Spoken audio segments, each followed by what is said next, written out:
Welcome, everybody. Hello, my name's Paul Lambros. I'm the CEO of Plymouth Housing. I want to welcome you here today. We are really excited today to be here today with the mayor to sign legislation that will provide critical new resources to both create permanent supportive housing and both for the capital and the operating of it. We are gathered here. This is Plymouth Place, a special building to us. We've been providing supportive housing here since 2003, and with this building and our others, we have a total of 1,000+ units of folks that we're serving in supportive housing. Many come into our housing having been chronically homeless for many, many years, and they face barriers to get into housing in the past. We follow what we call a housing first model, eliminating those barriers and bringing people into a warm, supportive environment where we can help them deal with the challenges they've been facing. We know we have thousands of people in King County who need this kind of supportive housing. To meet that need, Plymouth is committed to building 8 new projects. 5 of those we want to complete in the next 4 years, and this funding today is instrumental in making that happen. The first of those buildings is already under construction, and the second will start in January. We'll break ground. And that building is nearby here at 2nd and Mercer on Lower Queen Anne. We had a great press conference with Mayor Durkan earlier about that site, where the city awarded us that site along with funding to make that project happen. On the ground floor of that building, we have lots of different partnerships in the community. We're going to have a partnership with a group called Path with Art. They're an amazing organization. They'll be on the ground floor teaching classes to our residents in the arts. And it's been very important to our residents that they stabilize to work with the arts. They do things around artwork, music, and writing. And speaking of writing, I want to introduce one of our residents who lives here in our building today, Emily Waldo. She's a resident who does poetry, and she wrote a poem for us. Emily? Hi, I'm honored to be here to help celebrate this. And this is, what's your treasure? Is it the smile on your mother's face? Or is it some memory you trace? I tip my hat to a rose, acknowledged by my nose. Tomorrow is another day. More treasures will come my way. However it starts, however it parts, it happens. Now the smile on my face is from the treasure of waking to memories I embrace. Thank you. Thank you, Emily. Emily's much better on mic than I am. All right. So, I want to say we at Plymouth really appreciate the commitment of Mayor Durkan and the City Council to ensure that this funding is available. Again, as I mentioned, both for capital and operating. They're so necessary both to maintain and support new permanent supportive housing. Our friend Rachel Meyers will say a few things shortly, but I also want to thank the state legislature for passing the legislation that made it possible for the city of Seattle to access this funding. We have Speaker Chopp and Representative Nicole Macri here today with us, who are they're diehards around homelessness. Really? You can't, you can't get in a conversation with either one without talking about our homeless crisis and what they're doing for it. I want to thank you both for being here. I also want to thank Councilmember Mosqueda and the City Council for unanimously passing this legislation on Monday. Mayor Durkan, again, thank you. The mayor has been taking significant steps to address the spectrum of housing needs in our community with her Seattle Now initiative, promoting a surge in investment in affordable housing at every level, and we all know that is needed. She advocated for the state legislation in Olympia to create the opportunity for our city to access more housing resources. And we believe we are the first city in Washington to take advantage of this new law. Thank you, Mayor, for continuing to be an advocate for affordable housing, for the resources necessary to create more homes, like the ones here at Plymouth. It means a lot to our residents and to our community. Thank you, Mayor.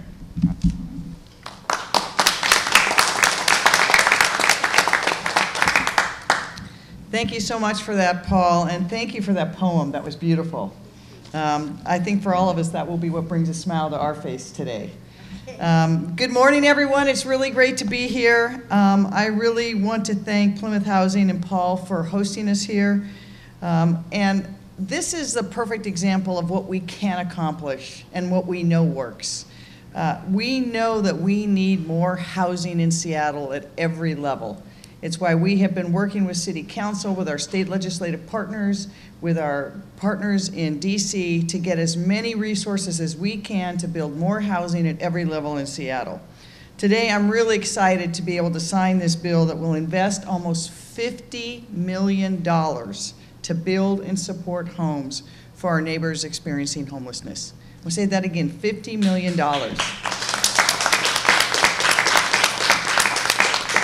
You know, with this, we will have a real opportunity here to invest more in what we know works. We know permanent supportive housing works.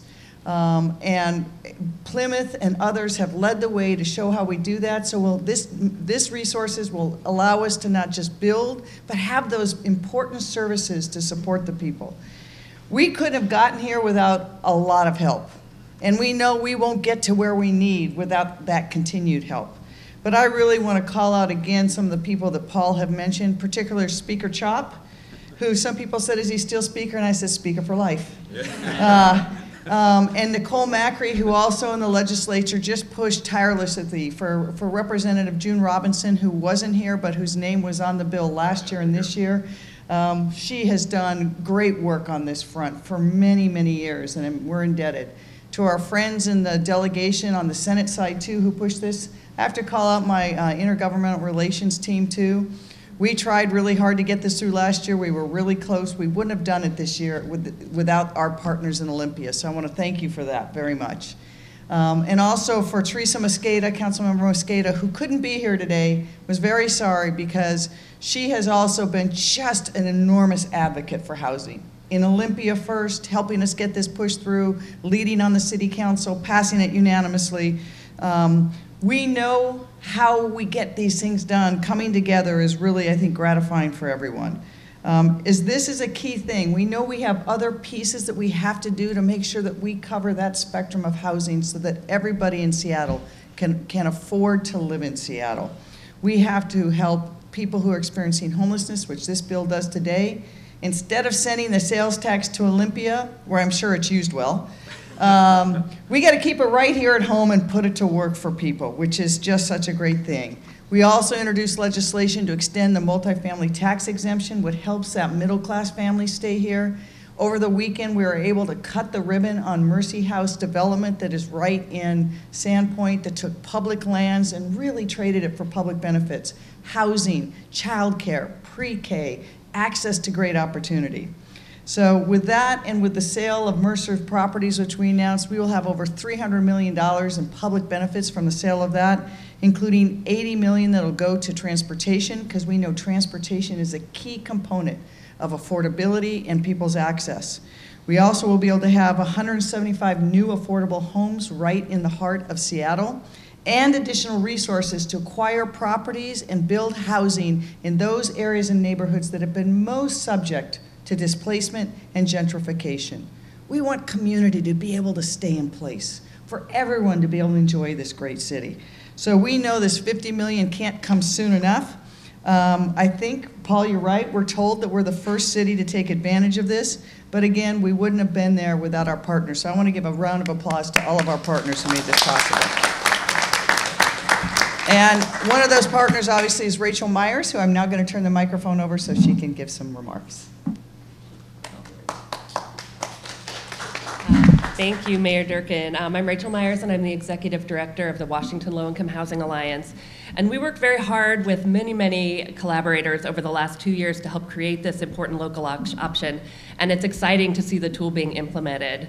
Thank you so much for your leadership, Mayor Durkan, in meeting our city's housing needs. I'd also like to commend the City Council, in particular City Council Member Mosqueda, for her leadership in moving quickly to implement this option and in treating homelessness like the emergency and the crisis that it is for the approximately 8,000 people who experience homelessness on any given night in Seattle. This local option is also an example of the kind of state and local partnership that's necessary to solve homelessness and meet the housing needs in Seattle and across the state. House Bill 1406 that authorized this option had a long road in the legislative process, and it passed because of the advocacy of many people and community-based organizations speaking up in support, and especially because of the hard and strategic work of legislative leaders, including Prime Sponsor June Robinson, Representative Nicole Macri, and Speaker Frank Chopp, along with Senator David Frocht and Senator Patty Kuderer. We look forward to continuing to work with legislators and the local leaders to create a city where everyone can live in a safe, healthy, and affordable home. Thank you.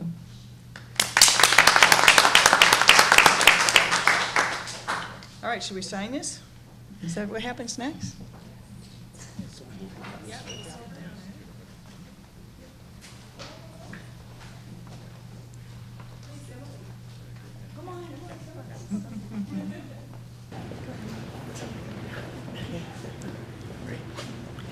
It's about time, huh? Yeah. Well done. Yeah. Really well done.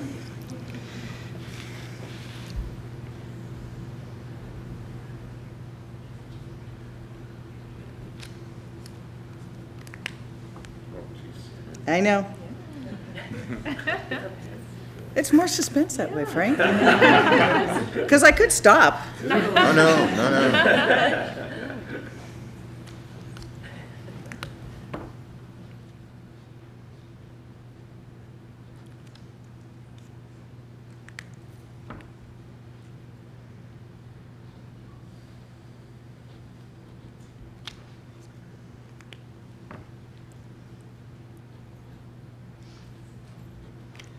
The hard work of so many pays off, another part of really addressing our need for more affordable housing. Thank you to everyone.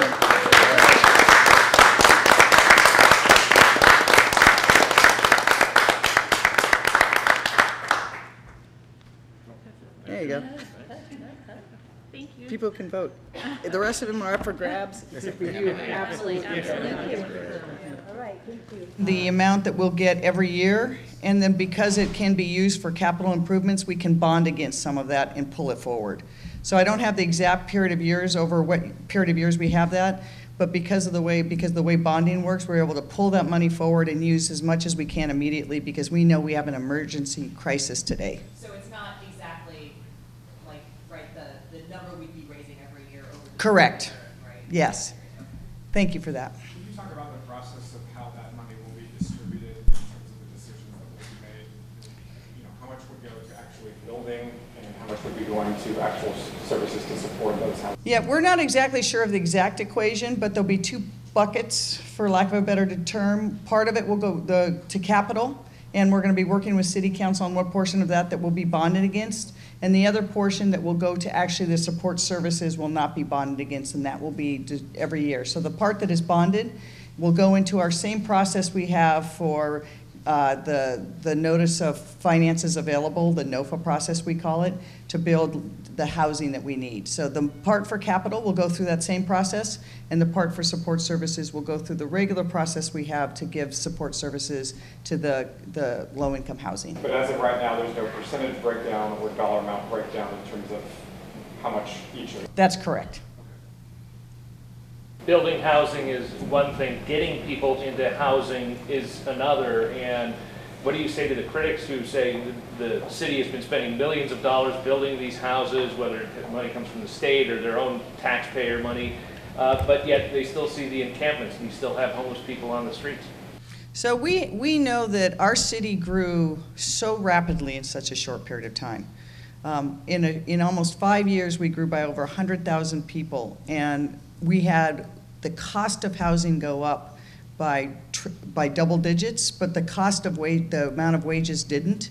And we just had a shortage of housing in Seattle. You know, we were not ready for the growth we had. Our public infrastructure wasn't ready, our roads, our housing infrastructure wasn't ready. So we fell behind, and we know we have to catch up in every single part of our housing.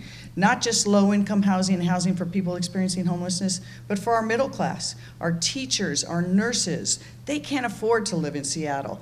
You know, we have one of the best minimum wages anywhere in the country, but a person living on minimum wage can't afford to live in Seattle most of the time. So we know we need every single kind of housing. And so the answer to those people is we announced a whole range of things we're doing, working with City Council, the state legislature. Next week Maria Cant will be announcing some initiatives she wants to do on the federal level to help. But we will move people as quickly as we can. We want to make sure that our neighbors who are experiencing homelessness have a safe place. First, to have shelter, but then long-term housing first. And the only way we get that is if we build more. Thank you very much for being here.